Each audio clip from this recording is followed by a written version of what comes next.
Welcome,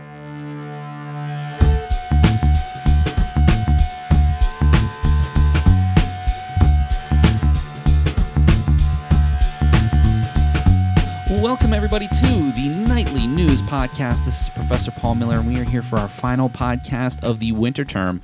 And what's become a tradition on the final podcast of each and every term, it is Janet Bixler. Although in this particular case, you are and have been given a new role here at the college, and you are now the Director of First Year Experience. So, Janet, welcome back to the podcast. It's great to be here. Well, it's always a pleasure to have you. You're always one of our most enthusiastic guests, so I honestly appreciate that very much.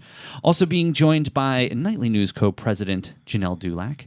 Hello, thank you for having me. Of course, it's always a pleasure, and I've had the fine fortune of getting to work with Jen this term. She is working with Penn Studios for an independent study and is doing some amazing things with their organization. So, and look forward to her. She's going to be chronicling that in a story coming up next term. So we're looking forward to hearing about that and seeing what some of her final output of video is going to be for that. So we're looking forward to that, Jen. Jen, so far, what are your thoughts about the experience? So far, it's been so much fun. I have been given so many opportunities that I never thought I'd be able to have. And I've been working with some incredible teams of people, my boss, my coworkers, and even people in the community. It's been incredible, honestly. Awesome. Well, we're looking forward to hearing a little bit more about it. Well, Janet, why you're here today, now, typically in the past, any fans of the Nightly News Podcast, of which we just celebrated our 125th episode, Congratulations. I will say it took us a heck of a long time to get from 100 to 125 because we didn't have a podcast for about 6 months, and we've only been doing 4 ever since. But that all being said, we still take the time to honor those milestones. So it's you've obviously been on very, very many of our podcasts. So typically, we're used to hearing a little bit more about what's going on in the theater. And as we discussed last time you were on, theater industry has been really rocked by COVID-19, and obviously the things that you're doing here on our campus have been impacted immensely. We were successfully able to pull off our CPC film series with Professor Margie Stusky, so that was a wonderful evening, and we had some good attendance there. And hopefully, as things, hopefully, cross my fingers, continue to get better, things may open up a little bit. But that all being said, you've transitioned into a new position, and it's, as we mentioned, called the Director of First Year Experience. So can you just chat a little bit with us about what that is entailing and what your role is going to be moving forward? So as Director of First Year Experience, I am responsible for being a bridge for the students as they enter in from admissions to their very first classes, helping them feel like they have a sense of belonging, that they have an anchor at the school, so that if they have a question and they don't know where to go to, they can always go to me. I will be offering specific workshops for first-year students. Could be on time management, could be on how to do better goal setting, could be on how to really grow into your potential. So I'll be doing workshops. I will also be working with a whole variety of offices and departments here, with admissions, with our career services and success coaches in advising. I'll be working, of course, with student engagement. And with student engagement, I'll be doing special programming that hopefully pulls from our RAs, our resident assistants, and helps create programming for our first-year students. So the goal is that our first-year students have a sense of belonging and that they also have success that happens and builds during their first year, and then they come back and they come to their second year and they come to their third year and they graduate from us. Well, a couple things there. First of all, it sounds like you got your hands full. Secondly, one of the things I would be perfectly honest, and I think this is obvious to anybody who's worked with college students for an extended period of time, that first year is so important. To be able to come to school, the transition from high school to college, I remember, and I'm very open with sharing, I nearly failed out of college my freshman year. It was such a different situation living on my own, trying to, I did well in high school, so I just thought, hey, I'm going to go to college and this is going to be a piece of cake. And so it really took me sort of a moment that I talk about in a lot of my Com 101 classes with one of my professors that helped me to understand how to study differently. And I would also offer my services as well as somebody who I've had actually come to campus to maybe help students develop a study schedule as well. If that would be one of the workshops that you'd want to do, I would be happy to help facilitate that, because I am honestly a poster child, if you will, of what developing a study schedule can do. So Jen, I want to talk to you about this. Now, obviously, you've really run with your opportunities here, and you've really taken advantage of some things. But I would imagine still, all that being said, your first couple of terms may not have went quite the way you'd anticipated. Do you mind sharing a little bit more about what that transition was like for you? I was in the same boat as you, where in high school I was so prepared for college. I was very, very excited for it. I was a straight A student. And then coming to college and realizing that it's not exactly the same and people are in a different headspace here, I came to the realization that I had passions in different places, and people that I thought were going to be my friends are not necessarily who I thought they were. Like all of the different kind of relationships and academics and all of it mixed together makes the first year experience so difficult. And I understand why it's necessary to have a role like Janet in this college, because when I came here, I didn't have somebody like Janet to do that for me, and so I had to figure everything out on my own. So I'm glad that they now have put that position in place, so people have, like Janet said, that anchor, because I was going all hog wild trying to figure out what I'm supposed to do. Well, too, and secondarily, I know you well enough to know that you are a study schedule type of person like myself. When did you get to that point when you realized how important it was to really budget your time well and have a very either visual or mental idea of when things were going to get accomplished and how long you should be taking doing certain things? So I am somebody who does study and does have a schedule. I put everything inside of my calendar and on my phone. I think I have a total, if I counted correctly, 7 different calendars in my room. I was telling Janet this recently because I was talking to Adrian about calendar blocking. And so I took all of the information that I had from all 7 calendars and made an entire wall in my room completely covered with like different pieces of paper I can move around. So it's just a whole calendar that I can touch. And that makes it so much easier to be able to budget my time because it's just right in front of me. Is it like a giant whiteboard or what is it? No, my entire wall, like a painted wall of my room, is just covered with like pieces of paper that I've taped to the wall, and I can just unstick them and move them. So if I have an appointment that changes a different day, I can just take it off and move it to Friday or whatever. So it makes it so much easier for me. I got to be honest, it's my Outlook calendar. If I didn't have an Outlook calendar, I don't know what I would do. I know I would miss meetings. I know, one of the most important things I've done since I've been here personally is using that Outlook calendar. But even for me, who also has PhD classes, I already know in my mind all of my assignments, when they're going to get done.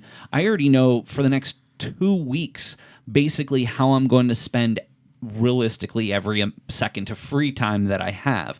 And I think that that's one of the biggest challenges, Janet, that so many students struggle with, because inherently by nature, humans are procrastinators. I was like, let's watch TV now, and let's watch a 5th episode of Seinfeld tonight instead of actually doing what I need to do.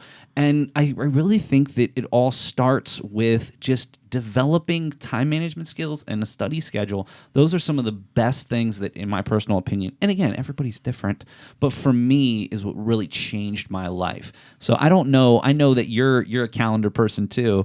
I mean, how important is that to you? It's hugely important, and it became super important during the 6 years I was running the theater, creating theater, producing the theater, directing the theater, and then managing the theater for other groups, so that I could keep all of my own theater projects that were happening in the theater, but then other people's needs as well. So the calendar became super important, color coding the calendar, and it was all on Outlook.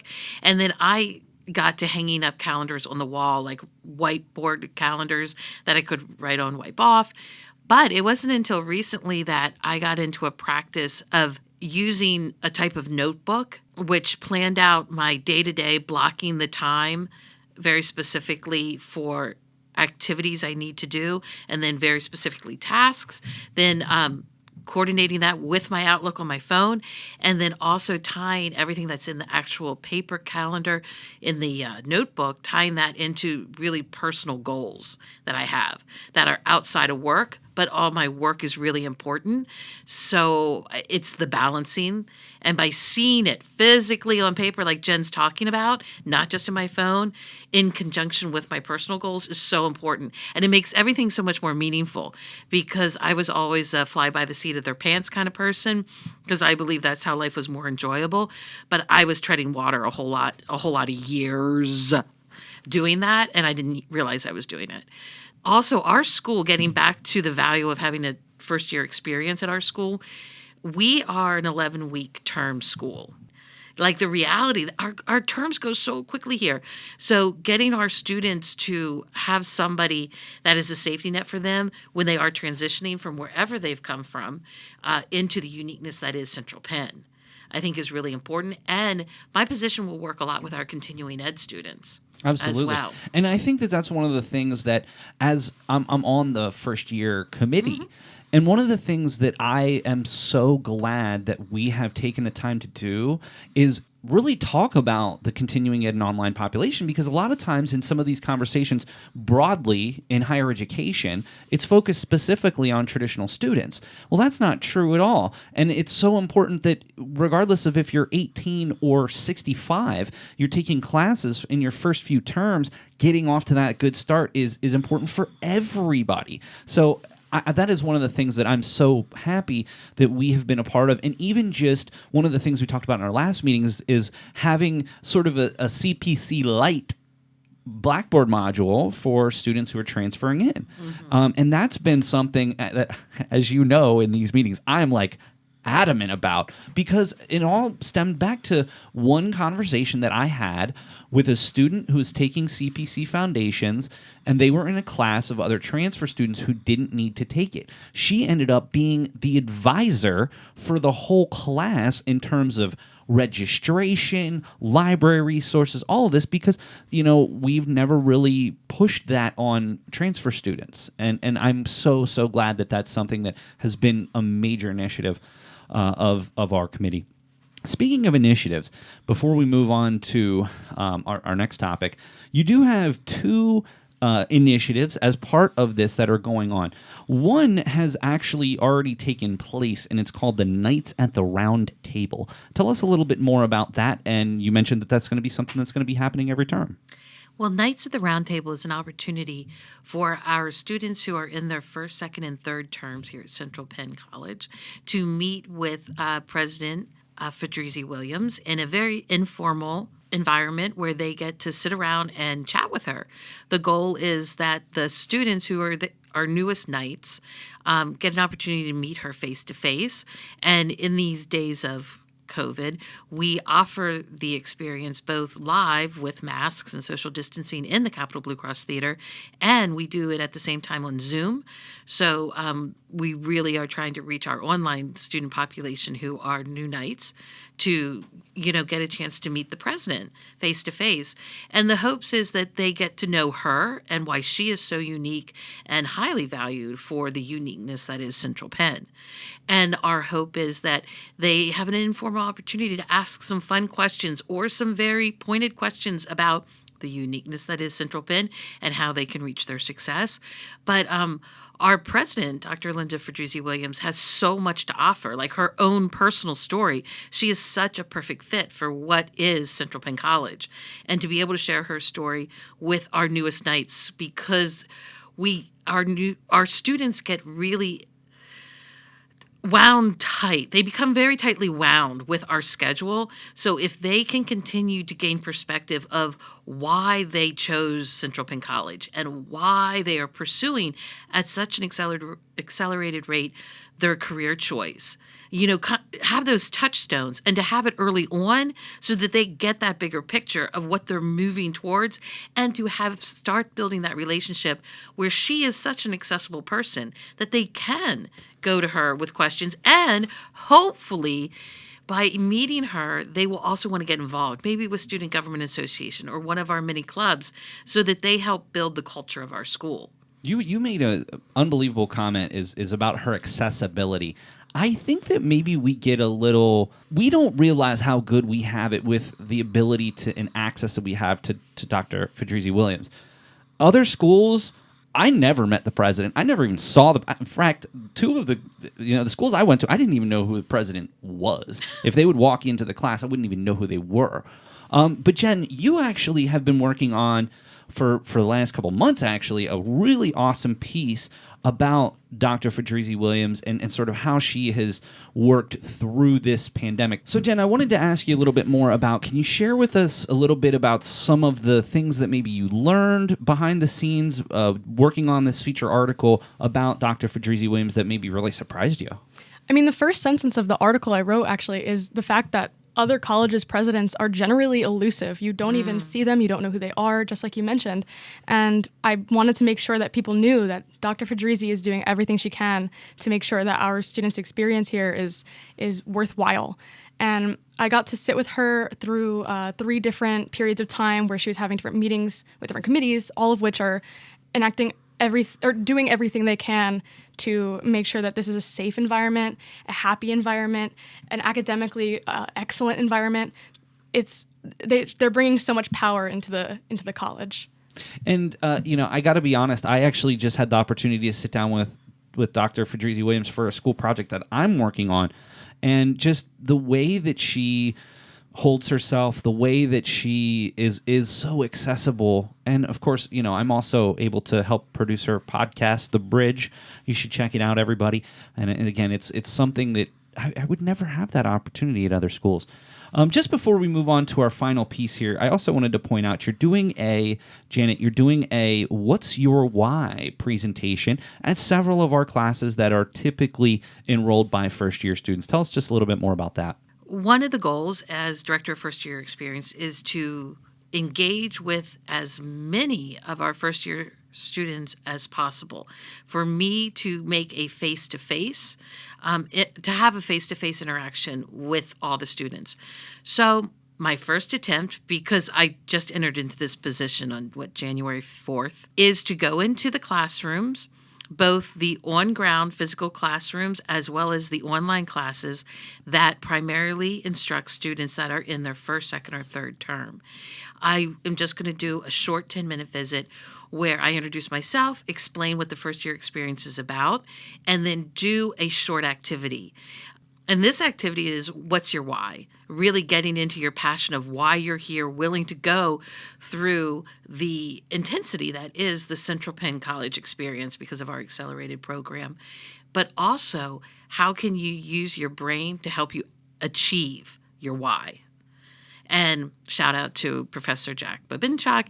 He's the one that got me so excited about the brain and how it works. And he's the one that exposed me or introduced me to the reticular activating system, which is what we'll be talking about this term when I go in. Awesome. So it's I guess I'm so happy to know that not only have you been able to find something that you're passionate about and certainly wonderful about in the way that you engage with students, but this is definitely something I think we can all agree that is needed, and I'm so glad that you're a part of this. Speaking of that, I want to bring one of the things that we want to talk about here today, and it's the Layers of Diversity project. This is something that was done in conjunction with the President's Commission of Inclusion and Diversity, as well as in conjunction with the Institutional Diversity and Equity Committee. This is something that is in conjunction with the Nightly News Media Club. We are a part of this, and it's something that at this point when the podcast is released, I think you're going to have seen some of these articles, and these articles we're looking to come out relatively frequently over the next few months. So let's talk, Janet, a little bit more about this Layers of Diversity project. Where did it come from, and what are the goals that it hopes to achieve?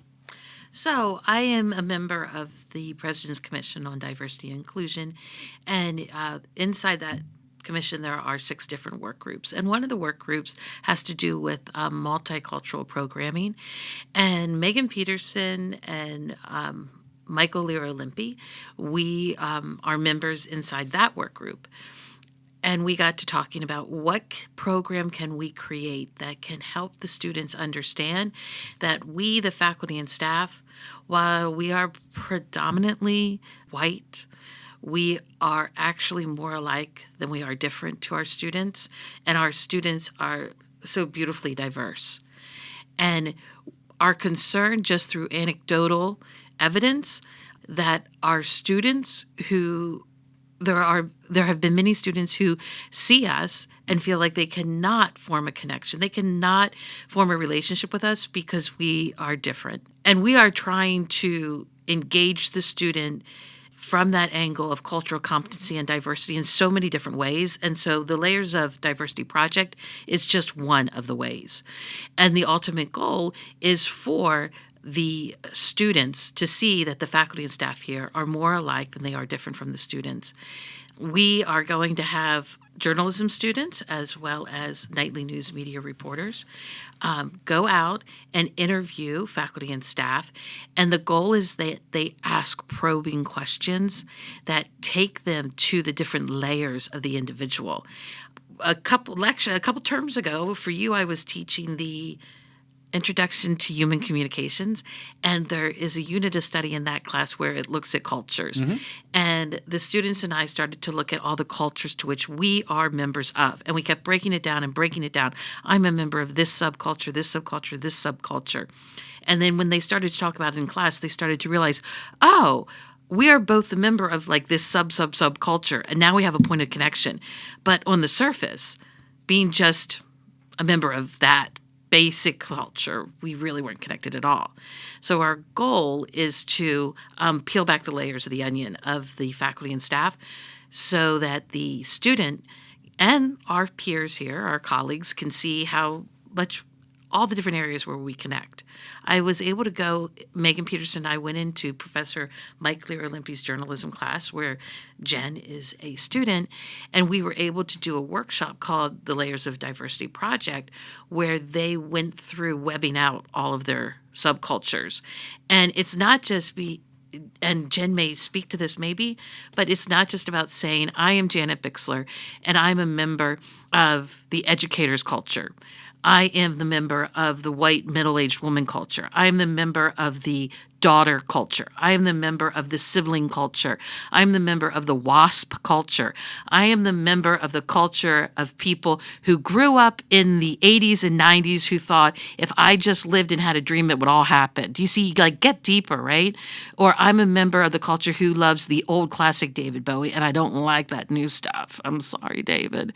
You know? And at some point, there's going to be a point of connection that may start out really light with music, but oh my gosh, if somebody's connected through the early stuff of David Bowie, we're going to get deep really quick because, I mean, he was pure poet at that point, but he was amazing all the time. I mean, doing that workshop was not only a self-discovery of, the ways that other people have their own subcultures. And, I don't get the chance to talk to a lot of my classmates outside of the classroom because of COVID, because we're all, stuck online and through Zoom. So I can't make a breakout room with somebody else, And so hearing what my classmates had to say about themselves was really nice, but also I was able to understand something about myself. I remember when we were doing that, we were talking about, I immediately put the culture of like art lover. Everybody, for the most part, was an art lover. But then when you break it down, I eventually ended up with like dabbler. Like I just like to put my hands into little different things because I understood in myself that when I touch on the different aspects of art and different types of art, then I understand more about other people and their culture and why they make that art. And that's the thing that I love about art, is being able to dabble. For some people, they like to indulge themselves in one specific type of art and master it. I'm not that type. So, in that connection, I'd be able to learn possibly. Somebody else might be a dabbler and they might be interested in, learning to knit because we both never knit before. So it's interesting. It's new. It's an exciting experience. And Jen brings up a great point that in the self-introspection of figuring out what are your subcultures, you have to figure out why. And you have to get more and more specific so it makes sense to you. And in so doing, you're starting to learn what you value. And in so doing, you're opening up to your own knowledge of yourself.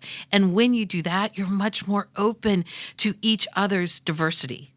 You're much more accepting and tolerant, and you're much more culturally competent because you value what makes you unique. You are more open to just valuing the person as the full human that they are, rather than getting them to prove it. And that is one of the ultimate goals of this project.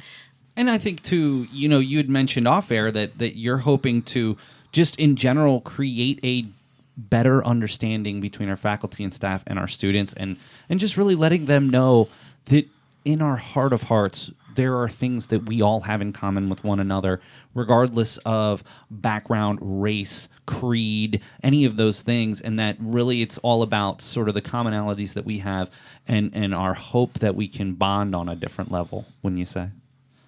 So the Layers of Diversity project you're going to be seeing rolling out over the next couple of months from the Nightly News Media Club. You're also going to be doing some segments on the Nightway, which is seemed to be going wonderfully, Jen. I've seen just unbelievable numbers of views lately. That's awesome. And you're also going to be making some displays around campus as well over the next few months. So this Layers of Diversity project is something that the Nightly News is very proud to be a part of, and we look forward to continuing on with this initiative as we roll forward. So, well, that's going to do it for this episode of the Nightly News Podcast. I just wanted to thank you, Janet, so very much for coming not only to share about your new position as the Director of First Year Experience and what that's going to entail, but also this Layers of Diversity project. So thank you for being here. Thank you for having me. And we're going to continue having you in each term to talk more about how this continues to expand and continues to take hold here on our campus. So I hope that you're still interested in coming and chatting with us each term. Absolutely. All right, thank you. And of course, Jen, thank you so very much for being here. It's always a pleasure to have you, and I'm just so glad that everything's going well this term, and you continue to just be a rock star here on the campus. So it's an utmost thanks from myself, but also I'm sure from Janet. Thank you. Rock on. All right, well, that's going to do it for this episode of the Nightly News Podcast for Director of First Year Experience, Janet Bixler, and for the Nightly News Co-President, Janelle Dulac. This is Professor Paul Miller, and we'll see you next time on the Nightly News Podcast. This is Megan Ream, Director of the Learning Center at Central Penn College, and you're listening to the Nightly News Podcast. This is Nightly News correspondent Jamie Harmon with the debut of episode of the Nightly News Brief.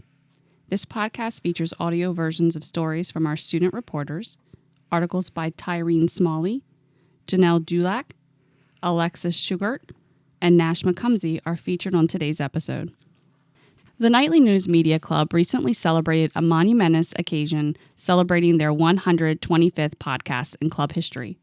While the club celebrated its 100th episode in August 2019, the podcast has only had 25 episodes over the past year due to the COVID-19 pandemic. The podcast, which resumed in October after a 6-month layoff, has had a difficult time returning to their previous schedule of 8 episodes per term, with the hopes of expanding back to a full scale in the fall 21 term. Nightly News co-advisor Paul Miller said, quote, "Podcasting in the studio is challenging, but we are excited we have been able to get back into the studio, even on a limited basis," end quote. All of the Nightly News podcasts are available on the Nightly News blog, on our SoundCloud page, our YouTube page, and on our Google Podcasts. Look for future episodes to return in April. Are you ready for baseball? The Central Penn Knights baseball team sure is, because they open the season in the coming weeks. Due to the pandemic, the recent winter weather, the schedule is still in flux. The team will be coached again this year by Robert Stern, who has high expectations for the squad. Stern said, quote, "The biggest highlight of the year will be traveling to play Northampton Community College, who is ranked number 5 in the community," end quote. Stern mentioned on a recent Nightly News podcast that other than Chris Rosario, the team's entirely made up of players who Stern has recruited. Even though the team only got to play 8 games together last season, Stern feels that the team will have no problem picking up where they left off. Many of the team's returning players had the opportunity to play together in the summer tournaments and twilight ball, as well as engaging in several inter-squad scrimmages in the fall. The team's main goal is to get back onto the diamond and play some baseball. 3 players people should keep an eye out throughout the season are senior Chris Rosario and sophomores Hayden Fox and Alex Dominguez. With Rosario's big bat, Fox's strong pitching, and Dominguez's outstanding defense, the 3 should boost the team to success this year. To keep up with when the Knights will be playing, be sure to follow the Nightly News Facebook page. Live broadcasts will be taking place this season, and announcements about where and when the games can be seen will be coming soon. Please take precautions, wear a mask, and socially distance if you come to support the team.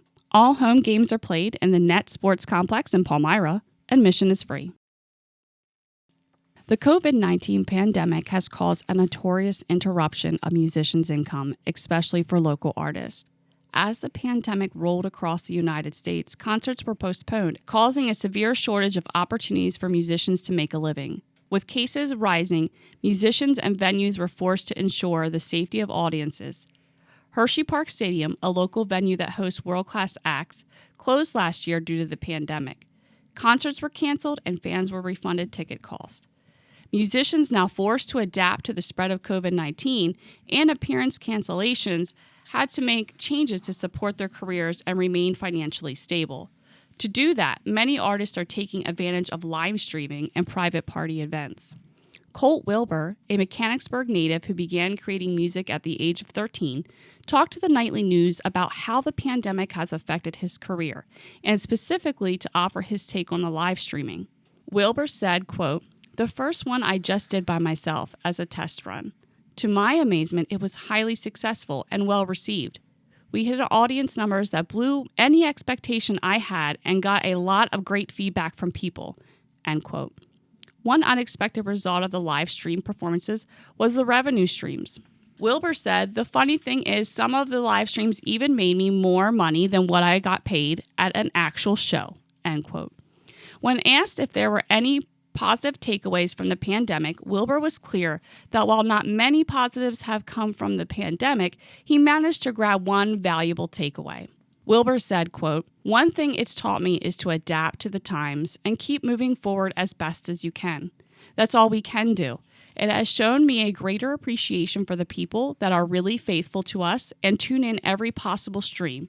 Or, now that we've been able to actually do some performing again, come out to almost every show," end quote.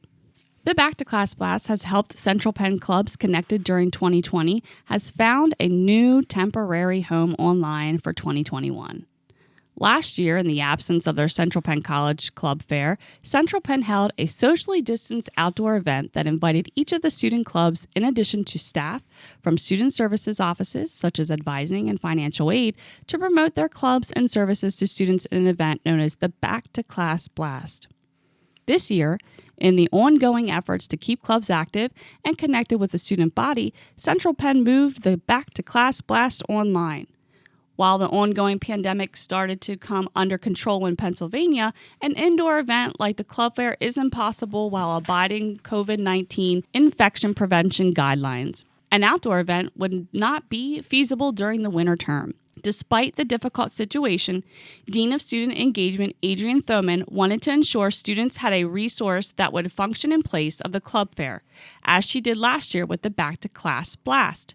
She decided to move the fair to Flipgrid, a video response platform designed for students, schools, and educators. Here, Thoman and the other club leaders recorded short videos for the students to view on their websites at any time. The good news for students is that the information normally available at the limited event is now available at any time online. So there's no chance of missing the opportunity to learn more about the clubs on campus. Thoman said, quote, "Because we use a new platform, we've had to invest in some time in learning the new technology. Now we just need to get the word out about the site and have students view it," end quote. Due to the long isolation caused by COVID-19, many people have reported experiences of extremely vivid dreams and nightmares paired with cabin fever. Food shopping became an exciting and potentially terrifying escape. Starting in March 2020, needing to stay inside as much as possible led to many people feeling loneliness or to them experiencing other forms of distress and irritability. Collectively, that's cabin fever. This worldwide shift in mood has affected our dream world, mostly for the negative. Finding ways to feel a little less alone and shut in is the best way to manage the emotional weight. Getting outside, chatting with friends, getting creative, and sticking to a schedule are some options to shed that cabin fever blues. Many people have been snoozing the days away. When we sleep, our mind creates an escape that most of us usually can't control, unless one can be lucid while dreaming. The stress and anxiety that comes from living during a pandemic has also infected some of our dreams. According to a study by Frontiers in Psychology, about 55% of people who remembered their nightmare said its theme involved the coronavirus. Lion Neural Research Center has been doing research on this topic since March and has concluded that the pandemic caused a 35% increase in dream recall, and 15% of people reported more negative dreams than they normally have. Some scientists also speculate that the reason for these vivid dreams, bad or good, is to fill in for the lackluster daily life where we normally live. What we see and feel in a dream that's so vivid might be normal or reasonable, but because most of our time includes being in the confines of our own homes, everything the mind creates is a bit amplified and spectacular. Others say that the anxiety and staying immobile is what contributes to the lessening of sleep quality, which leads to the frequent awakenings. When someone wakes up in the middle of the night, that person is much more likely to recall the dreams that they had. Regardless of the root cause to these realistic dreams, all of them are fascinating to hear about. If you're curious about weird dreams that people have, or you want something to compare your own to, visit idreamofcovid.com and browse the collection of submitted dreams. Thank you for listening to the Nightly News Podcast, episode 126. For the Nightly News, I'm news correspondent Jamie Harmon.